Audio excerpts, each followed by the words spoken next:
Welcome, my friend. Thank you, Mike. Thanks. Good to see everybody.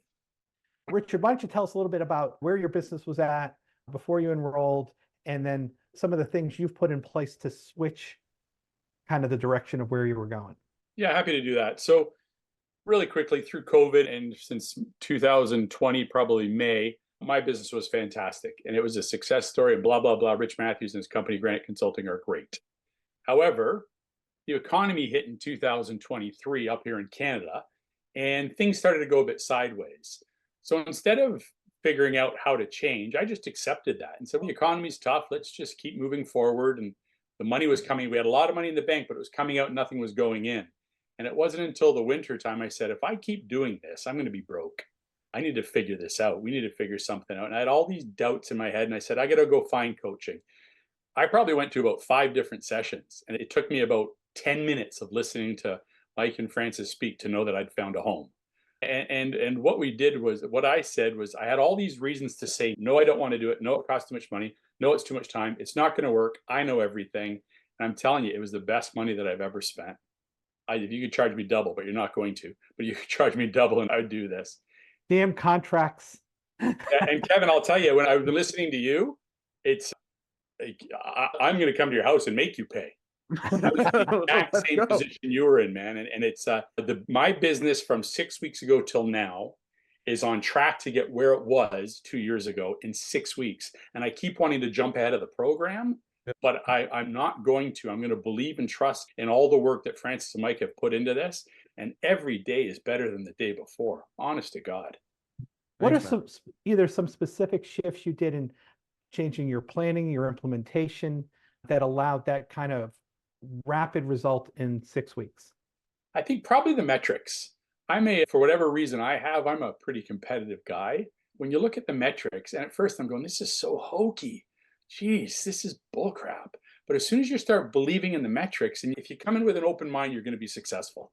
I said, okay, I'm going to do what they tell me to do because they've got this formula. They're successful and I keep doing it. Once you start putting those metrics in place, and then you start looking at your calendar, I had all these gaps in my calendar, and I need to be organized. Sorry, I don't need, sorry, Francis. I want to be organized. And it helps me. Things like being organized, things like the peer interaction, things like the metrics, but installing metrics, I think, was number one. And filling my day, making sure my day is an honest day. I'm sure Mike has told you, you've heard it 100 times from Mike. It's not about work past 5 o'clock. Nobody wants to do that. It's about working smart. You originally had doubts about the power hour. You want to talk about that and the impact it's had? Yeah.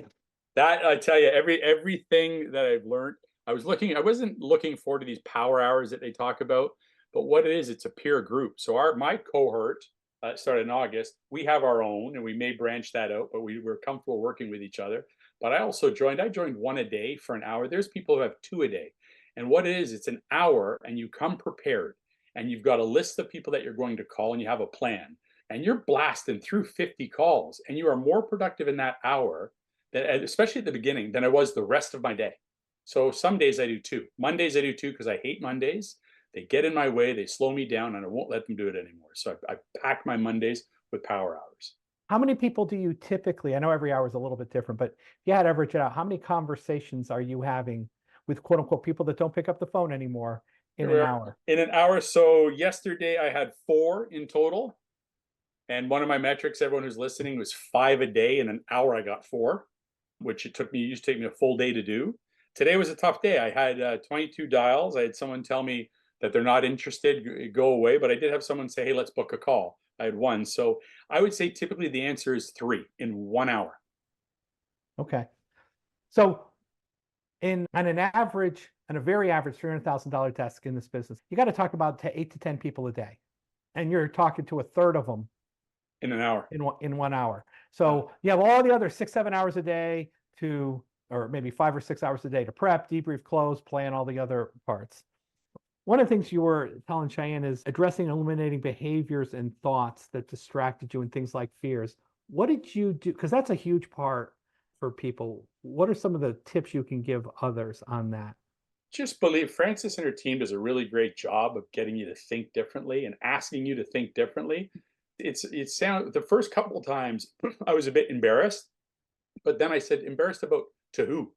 It's only me listening to me right now. So I adopted all of those, and I, instead of changing, I was like, I can't do this. This is hard.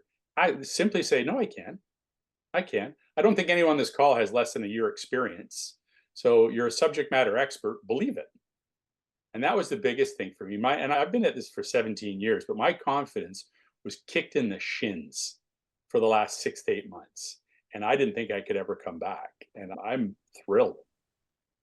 I really appreciate your honesty. And I got to tell everybody here, sometimes my favorite clients are the ones that come in, they're like, this is all BS. And then, so we have several that come in with that energy. So just thank you for sharing that too, Richard. Yeah. Richard, anything that you want to add that I didn't ask you about? You've been fantastic, and I really appreciate your time and the tips you've given everyone. I just think that I challenge anyone to be more of a naysayer than I was 6 weeks ago, because it's impossible. I was the biggest naysayer. Mike was a goof. Frances didn't know what she was talking about. This was all bullcrap. Whatever you want to say, it's the best money that I've ever spent. Honest to God, every single day I'm learning. And Frances and the team challenges your mindset. I start my day off now with mindset exercises, just 20 minutes that get my day started. My days are organized. I wish I could show you my calendar. My calendar is full, even in the gaps. And this is what I learned this week, actually. If I've got a white spot on my calendar, put something in it. Something like, go to Recruiter U and look up marketing calls. The content that's available to you once you pay your money, I was blown away by that too. The way they laid the program out, both the mindset stuff and the day-to-day business stuff, if you just believe and follow the process, you can't go wrong. And I'm only 6 weeks in. I've got to get through what's being asked of me, and then behind the scenes, there's so many resources that are available to you. Success is in your hands. Thank you so much for sharing. Thank you so much. That is what I heard was fill in the gaps, plan, ask yourself better questions, and then learn new stuff and implement. And it's easier as part of a community. So yeah, Richard, thank you so much. You're welcome to hang out if you want, of course. I'd like to hang out, but I'm booked. I'm booked. Okay, so no, I gotta go. You're always. I didn't want you to feel like I was. 6 weeks ago, I'd have been here an hour early, and I'd be for another hour. But I'm busy. Okay. I gotta go. Good. See, I love it. I love it.